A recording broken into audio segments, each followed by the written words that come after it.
এক গ্রামে রহিম নামের একজন কৃষক ছিল। সে প্রতিদিন সকাল থেকে সন্ধ্যা পর্যন্ত জমিতে কাজ করত। তার একটাই লক্ষ্য ছিল, তার সন্তান যেন ভালো থাকে এবং ভালোভাবে লেখাপড়া করতে পারে। একদিন রহিম দেখল তার ছেলে করিম ক্লাসে ভালো ফল করতে পারছে না। রহিম করিমকে ডেকে বলল, বাবা, তুমি মন দিয়ে পড়াশোনা করো, আমি তো তোমার জন্য দিন-রাত পরিশ্রম করছি। করিম বলল, বাবা, আমি চেষ্টা করি, কিন্তু পড়াগুলো আমার মাথায় ঢোকে না। রহিম তখন করিমকে একটি বুদ্ধি দিল। সে বলল, তুমি যখন পড়তে বসবে তখন মনে করবে তুমি তোমার ভবিষ্যতের জন্য বীজ বপন করছো। যেমন আমি জমিতে বীজ বপন করি আর সেই বীজ থেকে ফসল হয়, তেমনি তোমার পড়ালেখাও তোমাকে ভবিষ্যতে ভালো ফল দেবে।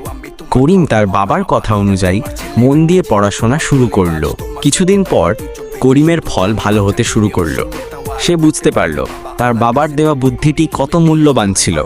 এই গল্প থেকে আমরা শিখতে পারি যে বাবারা আমাদের জন্য কতটা কষ্ট করেন আর তাদের দেখানো পথ আমাদের জীবনে কতটা কাজে লাগে।